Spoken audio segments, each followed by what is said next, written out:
السلام علیکم ورحمۃ اللہ وبرکاتہ.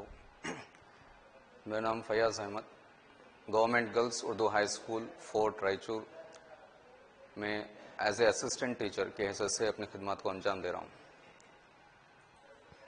تو پیارے بچوں، آپ تمام کا میں اردو میڈیم ای سمیتا کلاسز میں خیر مقدم کرتا ہوں. آج کے اس کلاس میں ہم 8ویں جماعت کے سائنس کی درسی کتاب سے باب 7 قوت اور دباؤ سبق کو پڑھیں گے. اس سبق کو ہم 3 حصوں میں مکمل کریں گے اور طلباء سے گزارش کرتا ہوں کہ وہ اپنے ساتھ کاپی اور پین لے کے بیٹھیں اور جو بھی باتیں سمجھائی جا رہی ہیں انہیں غور سے سنیں اور انہیں نوٹ کریں. تو پیارے بچوں، اس پہلے حصے میں ہم سمجھیں گے کہ قوت کیا ہے اور کسی جسم پر قوت کے کیا اثرات ہوتے ہیں. جیسے کہ آپ اس تصویر میں دیکھ سکتے ہیں، ایک کھلاڑی جو ایک شاٹ پٹ کو پھینک رہا ہے. تو شاٹ پٹ کے ایک مقابلے میں ایک کھلاڑی کو شاٹ پٹ کو اگر پھینکنا ہے تاکہ وہ زیادہ سے زیادہ دور جا سکے تو اسے شاٹ پٹ پر ایک زور کا دھکا دینا ہوتا ہے.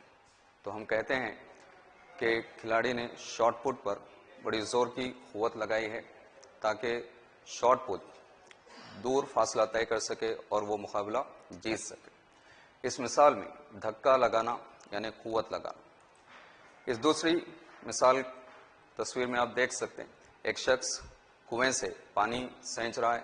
اگر کسی شخص کو کنویں سے پانی سینچنا ہوتا ہے تو اسے رسی کو تیزی سے کھینچنا ہوتا ہے جس سے بکیٹ بندی ہوئی ہوتی ہے.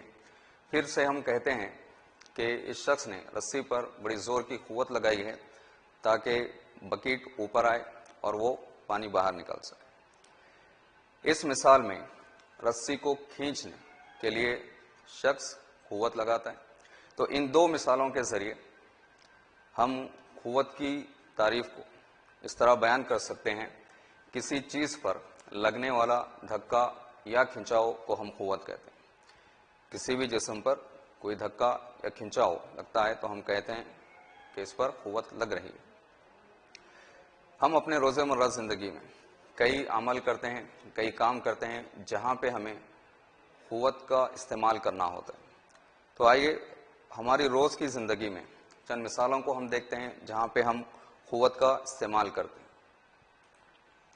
تو تصویر میں آپ دیکھ سکتے ہیں، دروازے کو کھولنے کے لیے یا بند کرنے کے لیے ہمیں قوت لگانی ہوتی ہے. جب ہمیں دروازہ کھولنا ہوتا ہے تو ہم اپنے ہاتھوں سے دروازے کے ہینڈل کو دھکا دیتے ہیں، اور اگر ہمیں دروازہ بند کرنا ہوتا ہے تو ہم اپنے ہاتھوں سے دروازے کے ہینڈل کو اپنی طرف کھینچتے ہیں.